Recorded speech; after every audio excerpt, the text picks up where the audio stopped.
everyone, welcome back to your Zone of Potential Quick Zap. My name is Corinne Schultz and I'll be your host for this fitness video.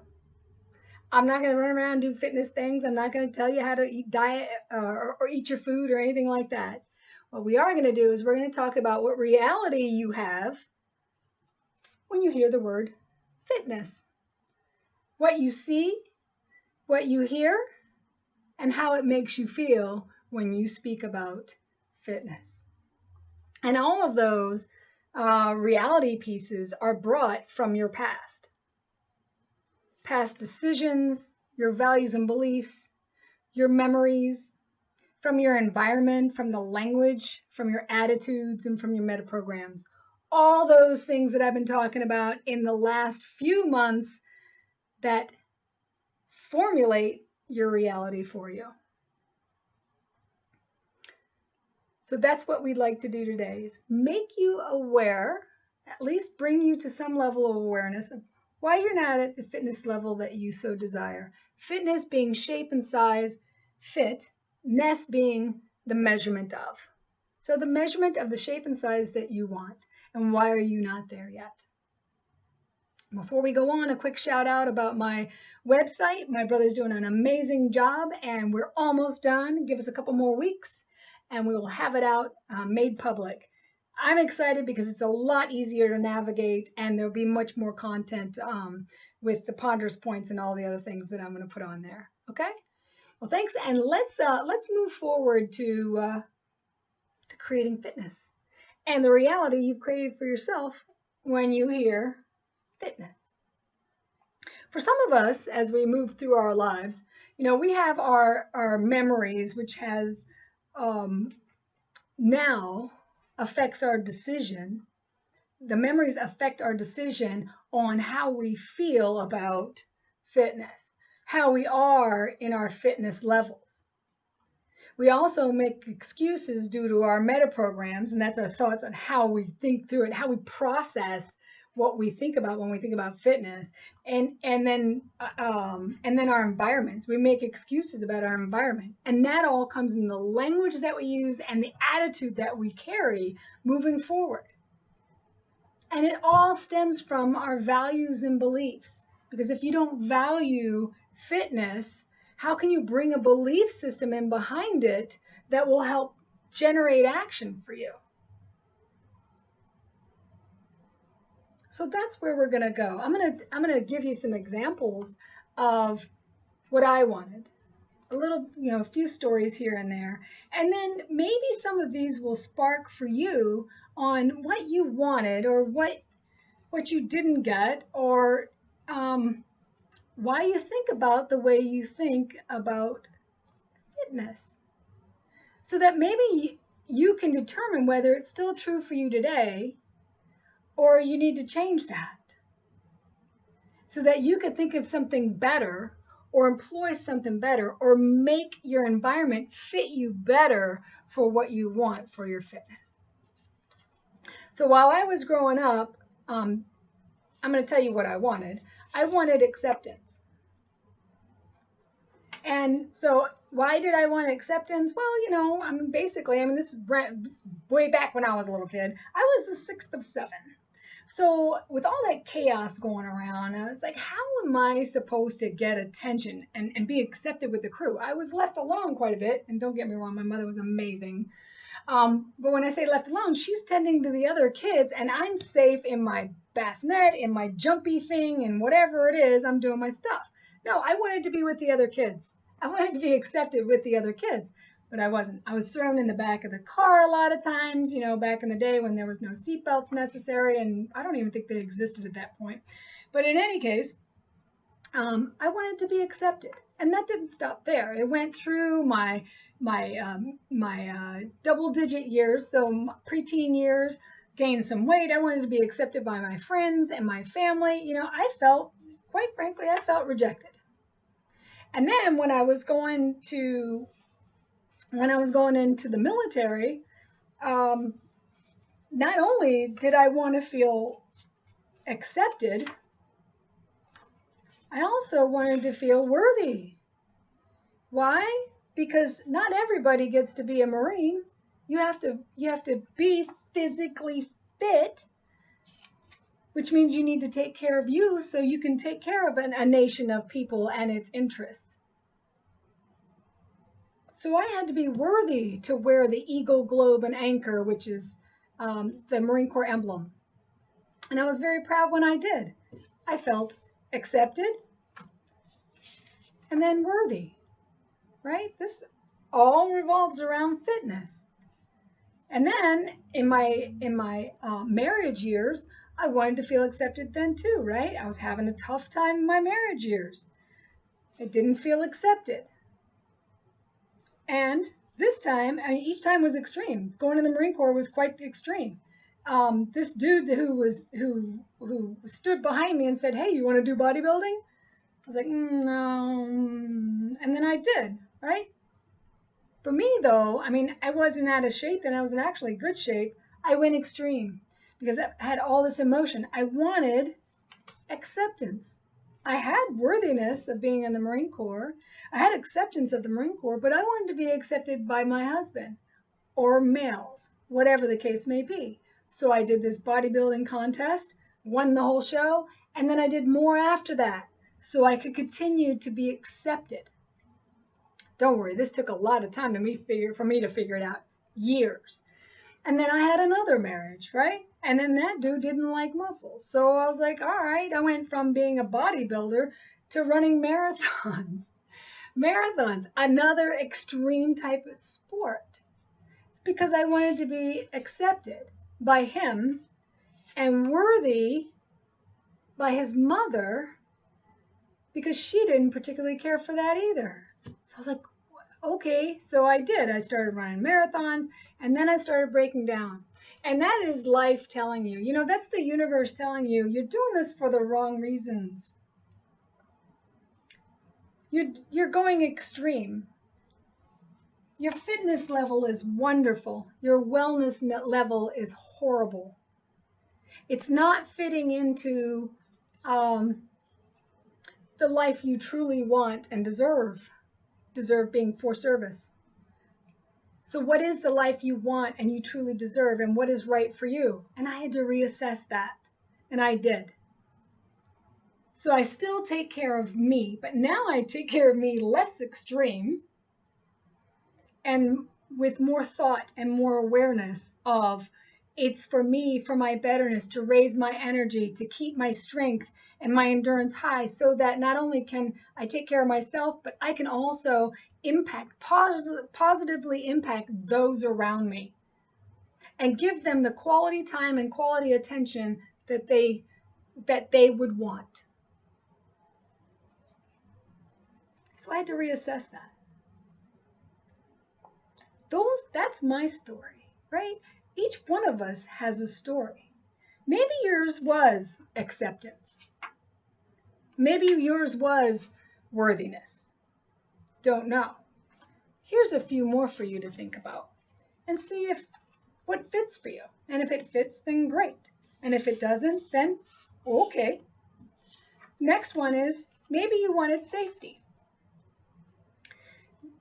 Maybe you were afraid of something. I don't know. What is it about fitness that you're afraid of? Are you afraid of being judged? Are you afraid of failure in your fitness? Are you afraid of, here's one that's kind of different.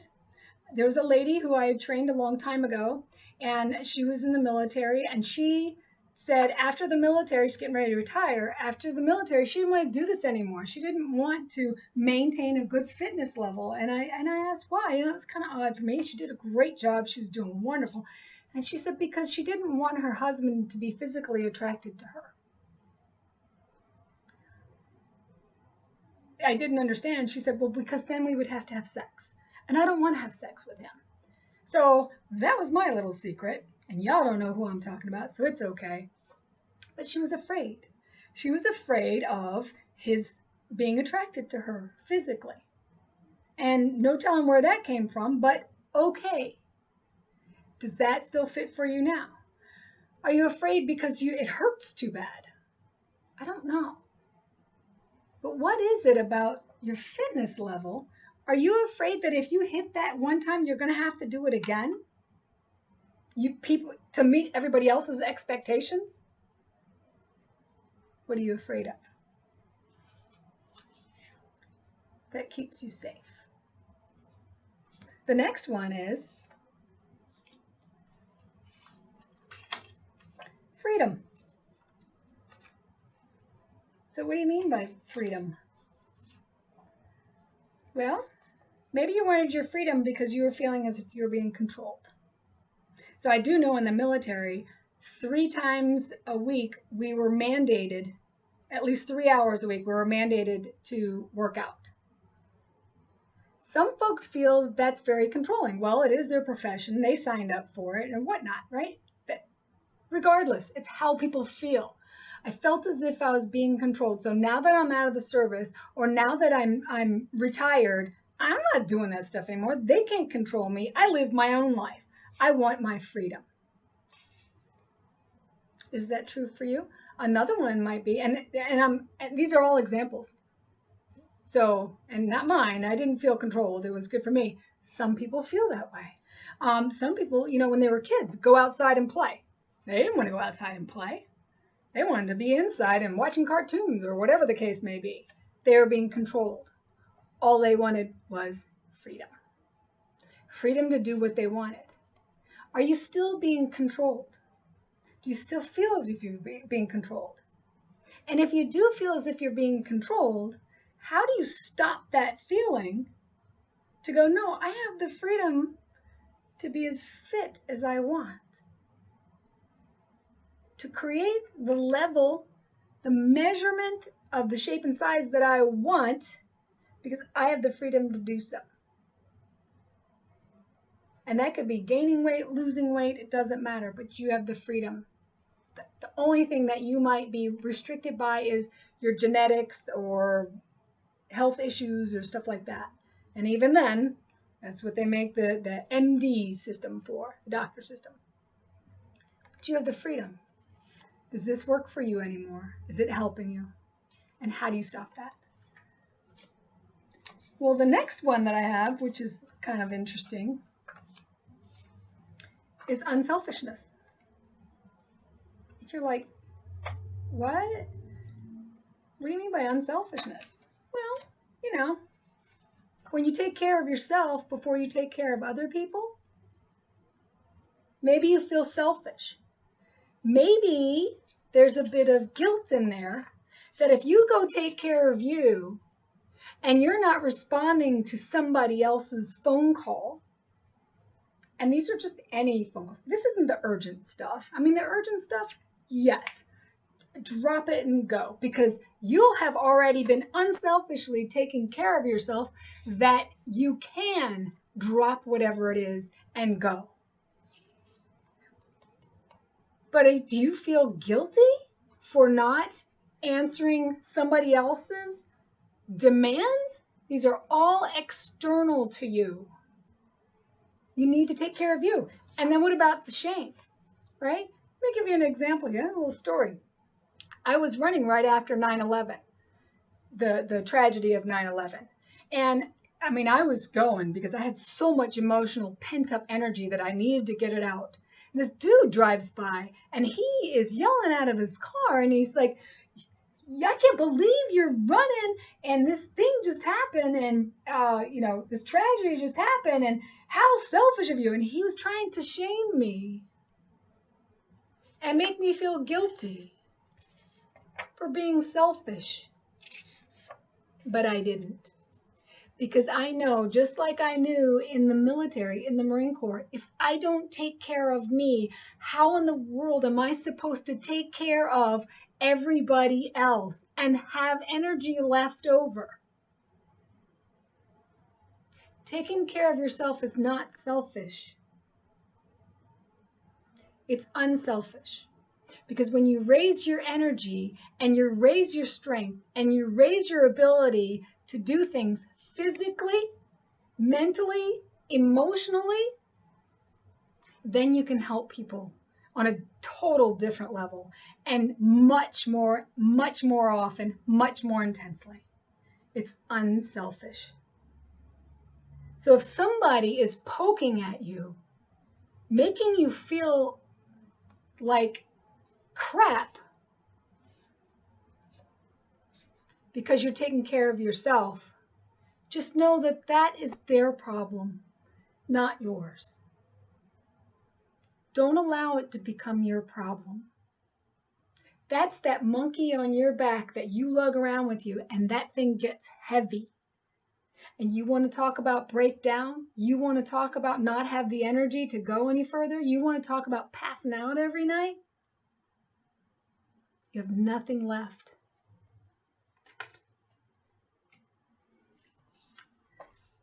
And last but not least, all of this stems from really one primary root cause, and that's fear. There's a level of fitness that you want, and there's something that's stopping you in that level of fitness. Is it fear of success? Is it fear of failure? Is it fear of shame? Is it fear of guilt? Is it fear of being selfish? Is it fear of being controlled? Is it fear of being afraid? Is it fear of not being worthy? Is it fear of being rejected?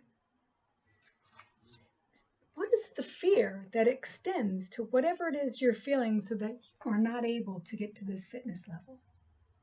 If you can see it inside your head and you truly believe, that's part of your values and belief system, truly believe that you can reach this fitness level, it will happen for you. But if you don't believe it, it won't come.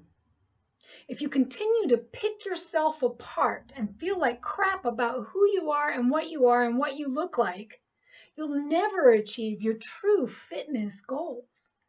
When you look in the mirror, you need to see beauty. You are beauty before anything else. You need to see the beautiful aspects about you. And the other aspects will come into play. But to raise your energy, to raise that level up to a point to where you feel good, releases, and I don't mean releases like starts, I mean like let's go, the cortisol and the adrenaline that's associated with holding you back from your fitness level. The more stressed you are about not achieving that, the less momentum that you have to get there. So look at the beauty in you. Look at what's wonderful about you so that you can let the rest of the stuff go. You can have your freedom. You can feel accepted, feel worthy, feel safe. And then you can achieve your fitness goal. So if you're still having a problem with that, if you're still struggling with that and you are stuck and you don't know which direction to go, by all means, don't hesitate. Contact me, corinne.schultz@zoneofpotential.com. I know what it feels like. I've been there. I've helped many, many people, and I'm here to help you. So I already have a couple of clients that I'm helping right now, and I absolutely love it. So don't hesitate, because you deserve to be the best fitness you that you can be in your zone of potential. Thanks for joining me, and I look forward to our time next month. See ya.